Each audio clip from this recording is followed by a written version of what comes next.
Hi, welcome back, everybody. We're here for another edition of the True Crime and Wine Couple. I'm Pete. This is Mary. As you know, we do true crime and we also do wine.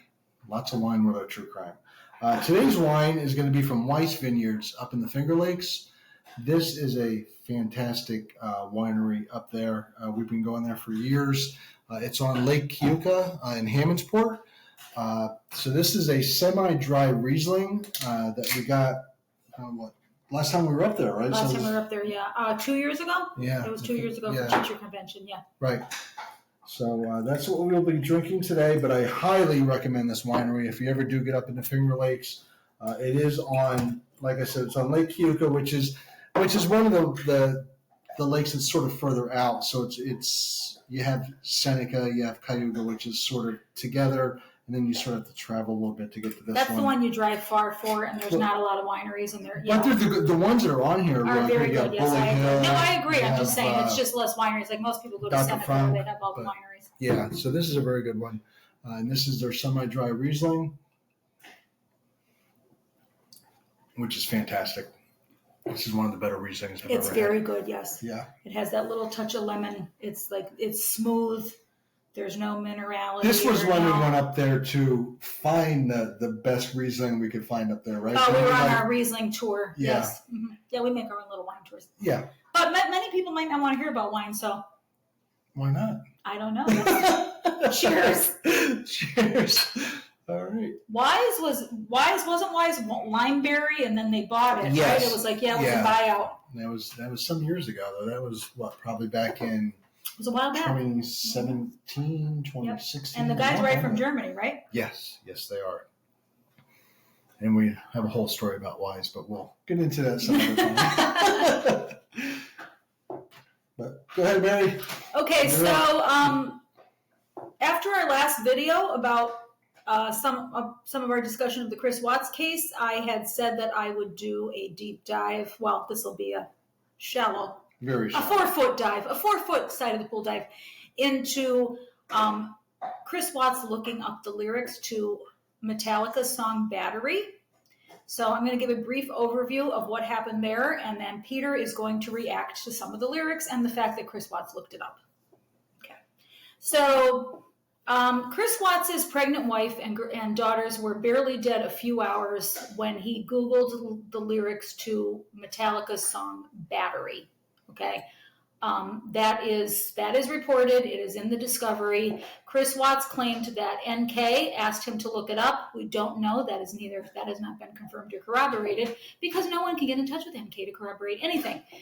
So anyway, he looked up the lyrics to the song, and I wanted to do a little bit of I thought it was interesting, and I think a lot of people have read things into this that might not have been the case if you look at the actual meaning of the actual song. So I'm going to run some stuff by Peter, and we're going to see what he thinks. And then we'll talk about what the actual meaning of the song is. And I have done a little bit of clandestine research on this.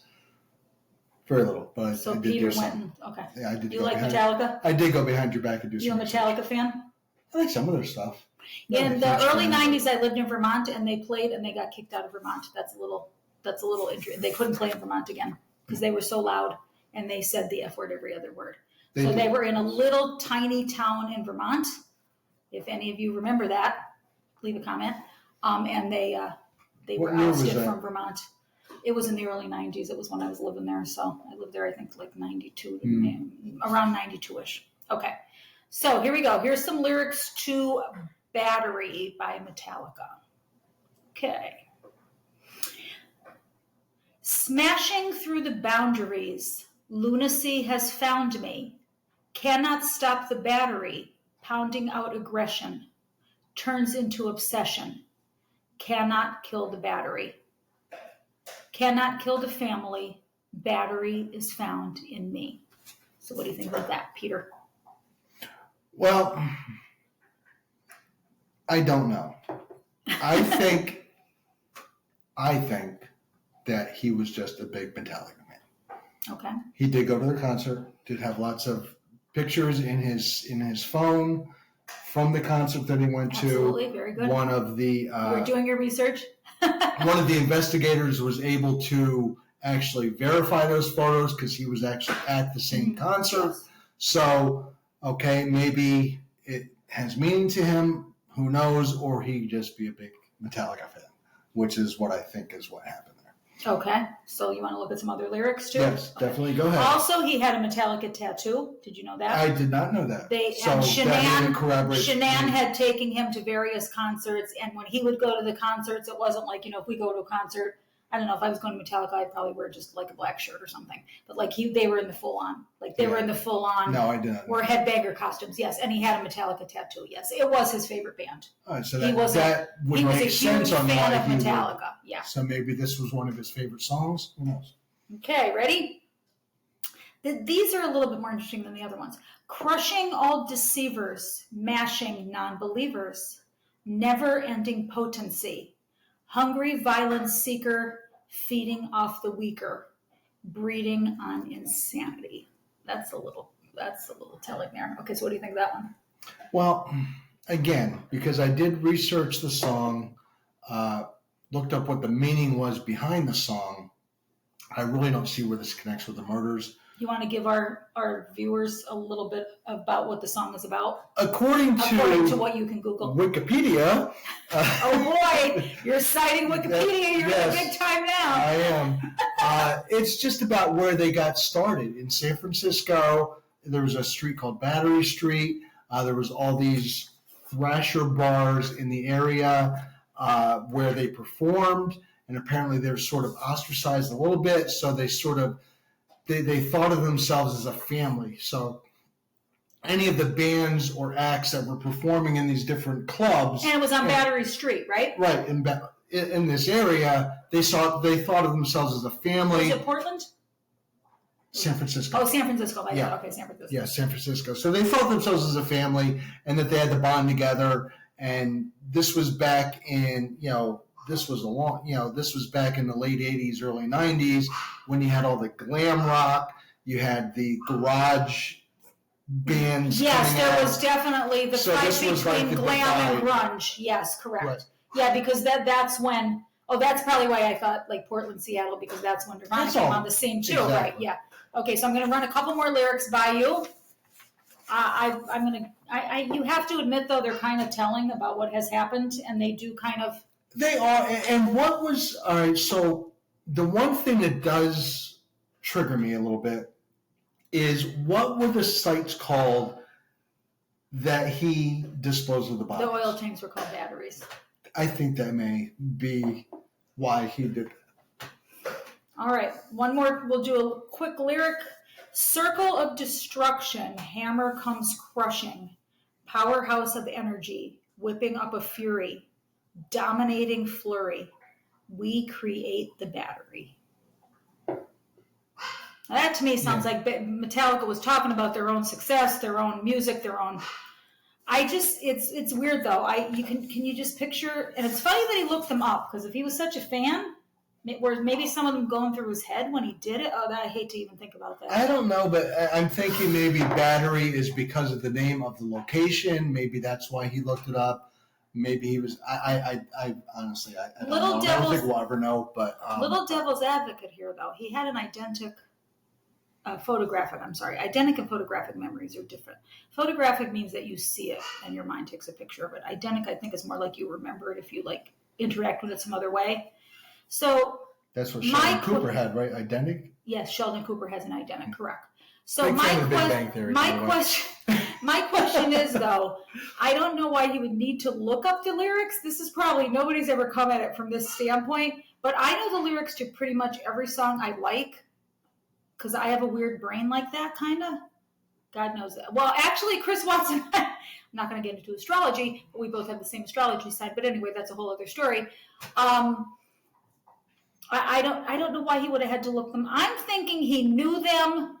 Somehow this was significant to him, and he wanted to look them up to solidify what they meant to him in his head. All right, so let me ask you this question. But that is totally my opinion, and that is all speculation. What band have you seen the most? What, in terms of concerts, bought their albums, that kind of thing? Is it Poison or is it somebody else? Who would it be?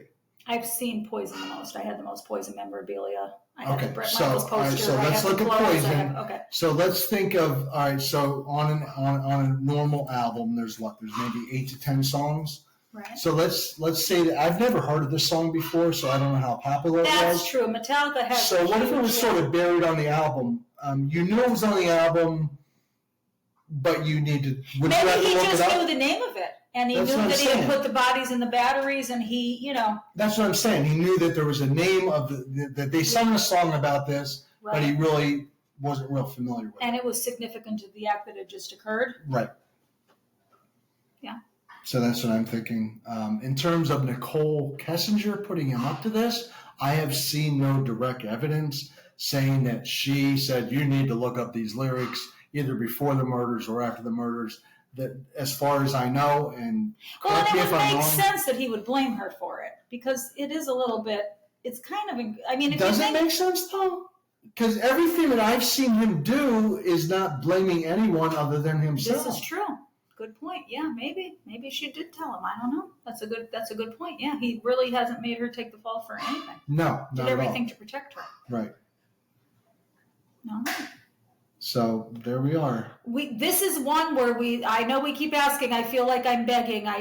This is very difficult for me because I'm not good at this. But once again, I want to hear other people's opinions. You know, you guys should be the true crime community that I've been looking to interact with for the past 10 years when I've had this obsession.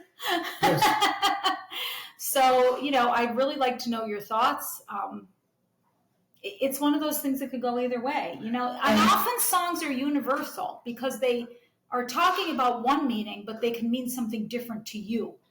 You know what I'm saying? Like a lot of songs that. Well, yeah. They mean something different to each individual. Right. They touch you in a different way. Right. So, but I don't. It's just crazy. The lyrics though are weird because they have to be about that. They have to be about playing on that street.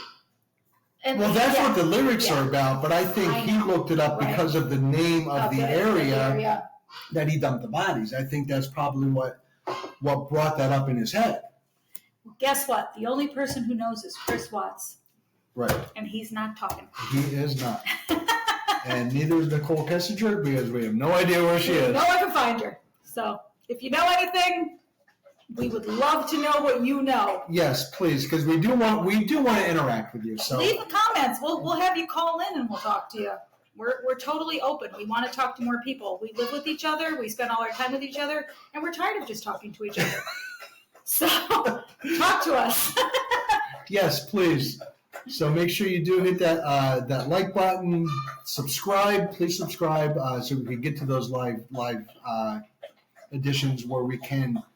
We've got a lot of ideas. We've got a lot we want to do, but we can't do it without you. Right. And then hit that notification bell so that you get notified of all the episodes. And we will be uploading a lot of episodes coming up in the next months because there's a lot of things coming up. So we're going to cover all sorts of different topics, including Chris Watts, because that is Mary's obsession, has been for years. But we also will be touching on, you know, the lately it's Delphi, but I have to say it's consistently been Watts through the years. But Delphi's been so exciting lately, and we'll be doing more deep dives into Delphi. So stay tuned for those. Definitely. All right. Well, thank you for joining us, and we will see you next time. True Crime and Wine. There you go.